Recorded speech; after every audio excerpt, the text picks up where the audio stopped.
Oh, oh, oh, oh, oh,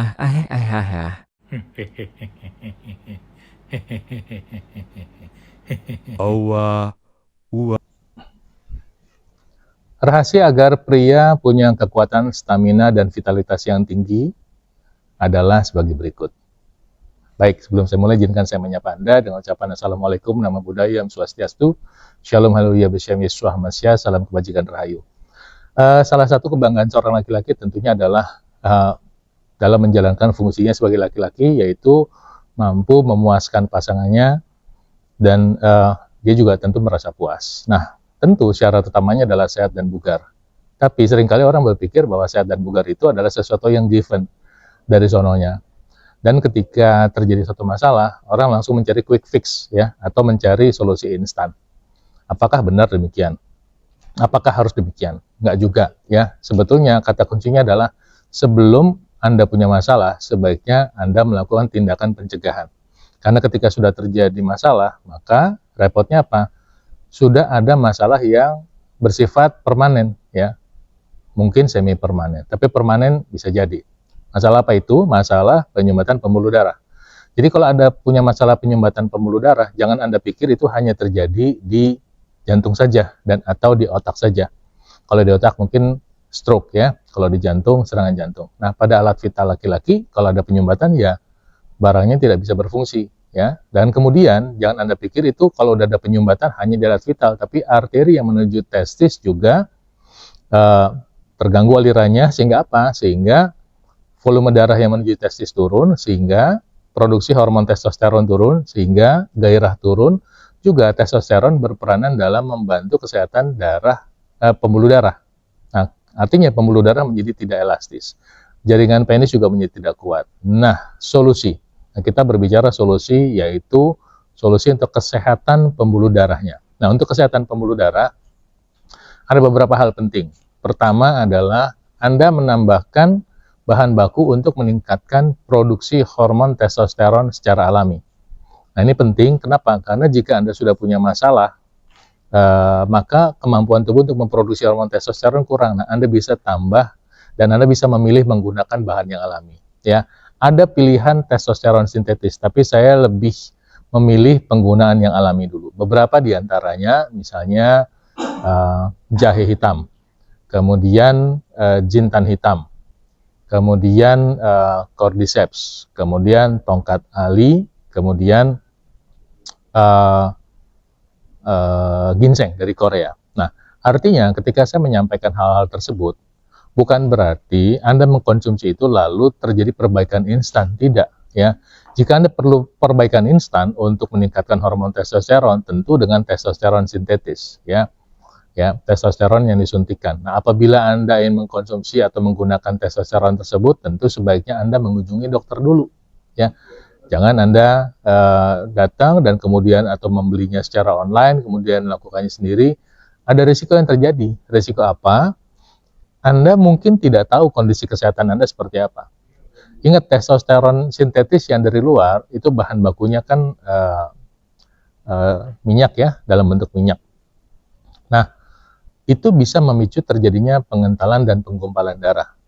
Ya, artinya apa? Kalau Anda tidak menjalankan pola hidup yang sehat, dan Anda pikir Anda baik-baik saja, sementara mungkin yang memberi saran adalah seorang binaragawan yang badannya bagus, six pack, dan Anda juga mungkin tidak mengalami masalah kegemukan, tapi itu kan yang terlihat di luar.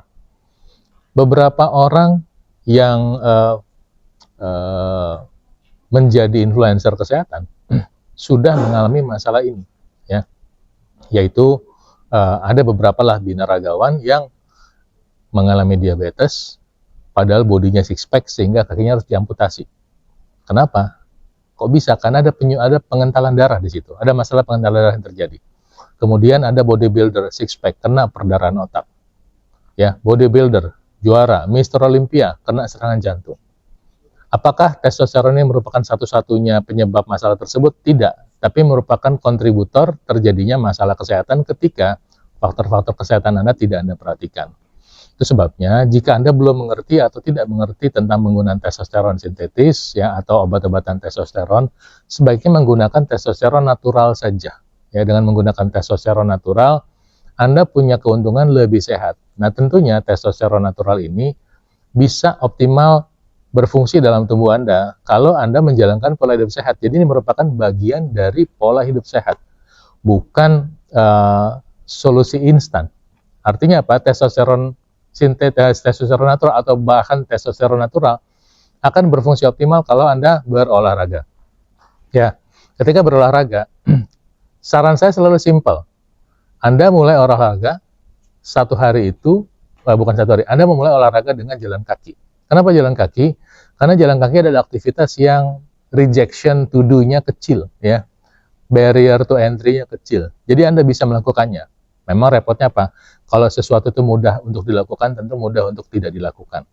Tapi saya pikir begini, kalau Anda membiasakan dengan jalan kaki, 6 hari seminggu, ini akan sangat membantu aliran darah dalam tubuh Anda, mungkin standarnya minimal. Sehingga ketika Anda mengkonsumsi produk-produk alami tadi, maka akan bisa lebih optimal memberikan hasil pada tubuh Anda. Apakah hanya jalan kaki? Enggak dong. Kalau Anda misalnya kombinasikan aktivitas aerobik jalan kaki dengan jogging dan atau sepeda, tentu hasilnya akan lebih baik. Ya. Nah, kemudian yang kedua adalah latihan beban. Latihan beban minimal 2 kali akan optimal sekitar 4 kali seminggu. Ini untuk membantu memberi sinyal produksi hormon testosteron. Jadi, testis laki-laki akan memproduksi testosteron sesuai kebutuhan.